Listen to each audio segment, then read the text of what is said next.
ખાતે એક્ઝામની તારીખ આવતા વિવાદ સર્જાયો। વડોદરાની MS યુનિવર્સિટીની સાયન્સ ફેકલ્ટીમાં HOD દ્વારા 13 તારીખની પરીક્ષાની ઘોષણા કરવામાં આવી છે, પરંતુ બિન ઓફિસ કે એક્ઝામિનેશન દ્વારા આની કોઈ પણ ઓફિશિયલ જાહેરાત કરવામાં આવી નથી। તો આ મેસેજ વોટ્સએપ ગ્રુપમાં આપેલ છે તે સાચો છે કે ખોટો તે પણ વિદ્યાર્થીઓ મૂંઝવણમાં ગોઠવાયેલા છે, જેની જાણ ABPના અક્ષય રબારીને જાણ થતાં તેઓએ હેડ ઓફિસ તથા સાયન્સ ફેકલ્ટીના ડીનને સંપર્કમાં આવતા પૂછવામાં આવ્યું। એક્ઝામ વિશે તો તમામ લોકો અંજાણ છે તેવી માહિતી મળી।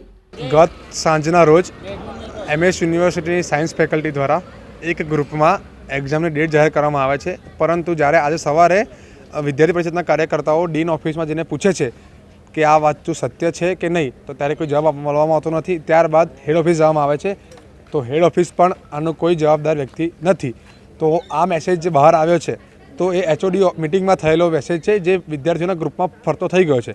તો આજે તો એક્ઝામની ડેટ છે, આવતીકાલે પેપર પણ ફોડવાની શક્યતા રહી શકે છે, રિઝલ્ટ ફૂટવાની શક્યતા રહી શકે છે, રિઝલ્ટમાં સુધારો વધારો કરવાની પણ આમાં વસ્તુ થઈ શકે। તો આમાં ક્યાંક ને ક્યાંક અમુક વિદ્યાર્થીઓ સુધી જે મેસેજ પહોંચી રહ્યા છે, તો બીજા વિદ્યાર્થીઓનો શું વાંક? આટલી મોટી MS યુનિવર્સિટીમાં સાયન્સ ફેકલ્ટી કે જેમાં સારા વિદ્યાર્થીઓ ભણતા હોય છે, સાયન્સ છે તો કેમેસ્ટ્રી, ફિઝિક્સ, મેથ્સ ઘણા ડિપાર્ટમેન્ટ છે, ફક્ત ને ફક્ત એન્વાયરમેન્ટ ડિપાર્ટમેન્ટના વિદ્યાર્થીને જ આની સવલત કેમ આપવામાં આવી રહી છે? તો આમાં ક્યાંક ને ક્યાંક વાલા દવાલાની નીતિ સામે આવી છે। આના પૂર્વમાં પણ આવો જ વિષય આર્ટ્સ ફેકલ્ટીમાં પણ થયેલ છે, તેની પણ જાણ કરવામાં આવી છે, ત્યાં પણ કોઈ એનું નિરાકરણ આવ્યું નથી આવ્યું। તો આમાં વિદ્યાર્થીઓને જ પ્રોબ્લેમ થઈ રહ્યો છે। જો આ એક્ઝામ 13 તારીખે લેવામાં આવશે તો એનો મતલબ એ છે કે જાણી જોઈને વિદ્યાર્થીઓ માટે જ આ વસ્તુ કરવામાં આવી છે। તો આમાં બીજા વિદ્યાર્થીઓનો શું વાંક?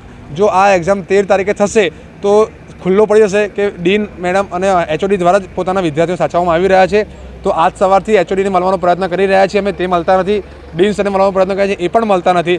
તો આજે અડધું તો પૃષ્ઠ થઈ ગયું છે કે વાલા દવાલા નીતિ સાયન્સ ફેકલ્ટીમાં ચાલી રહી છે, પરંતુ જો આ 13 તારીખે એક્ઝામ થઈ તો સ્પષ્ટ નિર્ણય થઈ જશે કે આ ફેકલ્ટી દ્વારા અમુક વિદ્યાર્થીઓને સાચવવામાં આવે છે, બીજા વિદ્યાર્થીઓનો શું વાંક? દરેક વિદ્યાર્થી સરખી ફી ભરે છે, દરેક વિદ્યાર્થી ભણવા પણ આવે છે, તો ફક્ત એક જ ડિપાર્ટમેન્ટવાળા વિદ્યાર્થીઓને કેમ આ સવલત આપવામાં આવી રહી છે?